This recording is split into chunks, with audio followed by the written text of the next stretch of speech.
Hi everyone, your local crack dealer 2016 here, the internet's busiest music nerd.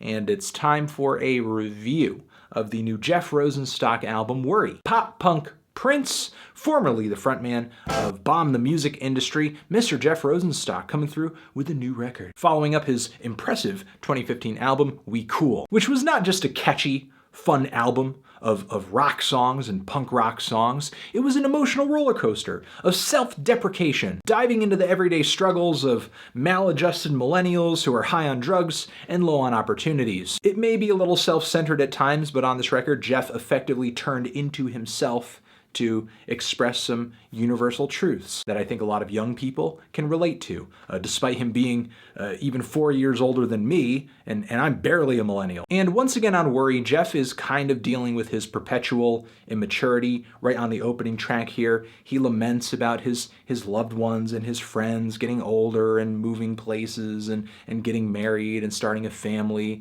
He sings about it as if he's like with puppy dog eyes walking down Main Street shopping, and then he just looks through the storefront window and he's like, I'll never afford that. I'll never have that. If you can't get it, I'll spot you 20, Anthony. It's not a problem. It was just an analogy, but okay. Where was I?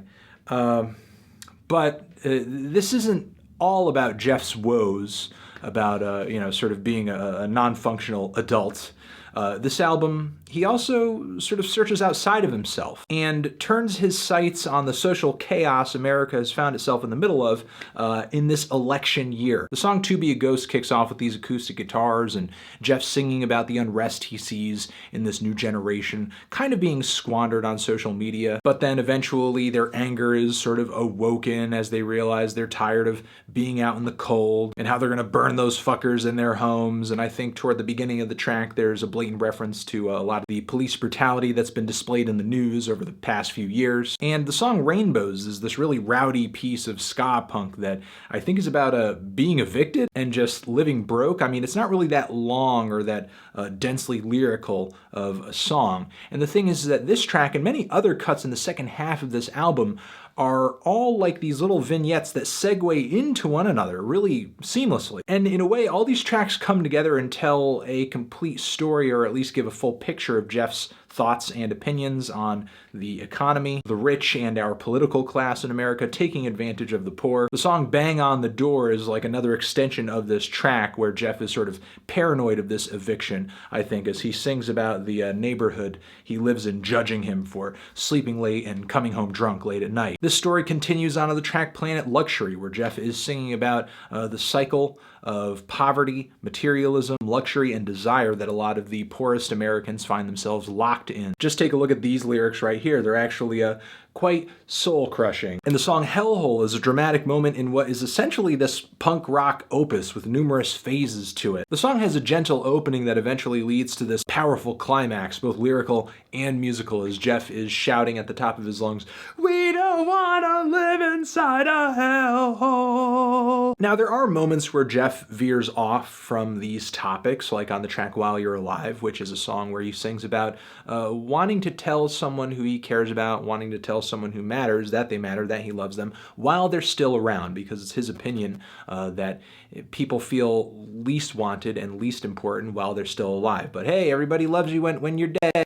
And toward the end of the track, Jeff kind of gives us the philosophy of the title here, singing that love is worry. Love is being concerned. Love is caring about somebody. You worry because you're concerned. You worry because you care. And the explosive closer, Perfect Sound Whatever, is exactly about how perfection is such a futile pursuit, because perfection, hey, it takes too long, so say the lyrics. Or rather, perfect takes so long because it doesn't exist.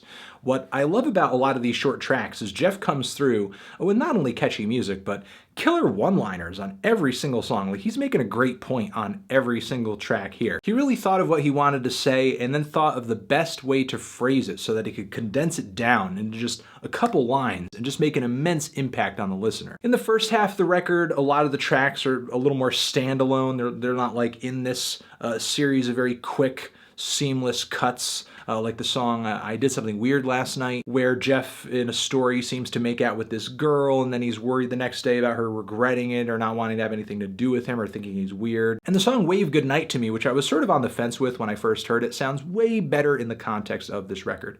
Really fun song, that sort of same self-deprecating humor coming through in the lyrics again. Some very fun guitar leads on this track as well, a cool guitar solo. It's just a really fun punk song. You know, it's fun, but it's got this element of, I don't know, self-destruction to it that kind of is just lined into the seams so subtly that you don't necessarily have to eat into it, but once you do, you're like, ooh, this is like kind of dark, but it's kind of fun. Now, the sound of this album, I like it. It's not quite as cleanly produced or as decked out as We Cool was, which I did think was pristine to a fault at some points, kind of boomy and overcompressed as well occasionally. Still though, on Worry, there are occasionally some nice touches of keys and horns and acoustic guitars and big gang background vocals, little vocal harmony here and there, and some glockenspiel too, kind of twinkling along with some of the lead melodies hanging in the background, sounding kind of silly. The punk rock guitars and drums on this thing sound pretty good, though they are a little muddy.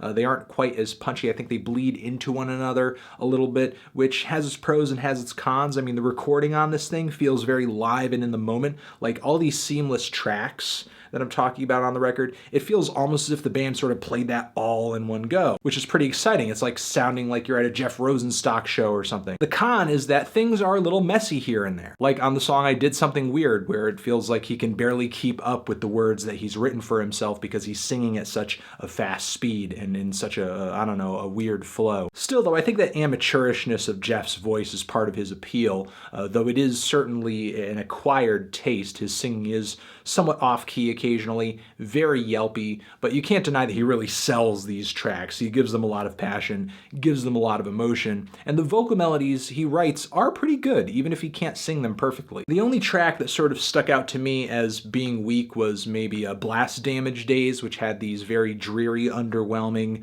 90s alternative rock passages that I don't think Jeff really did too much justice. But overall, I think Jeff did it again on this album. He did it once again. In some respects, I think this album is even more ambitious than We Cool, even if it is sonically a little messier. Because not only do I like that the lyrics are a little more diverse topically, but I think the band creatively all these short songs together really nicely. And in the lyrics, I think Jeff effectively painted a very vivid picture of the cracks in the American dream that all too many people slip through. It's a rock album that is simultaneously fun, angry, socially aware, sharply written, undeniably smart at some points, I would say. And I think Jeff continues to be a very vibrant and interesting musical personality on this record too. I'm feeling a decent to strong 8 on this album. Transition. Have you given this album a listen? Did you love it? Did you hate it? What would you rate it? You're the best. You're the best. What should I review next? Hit the like if you like. Please subscribe.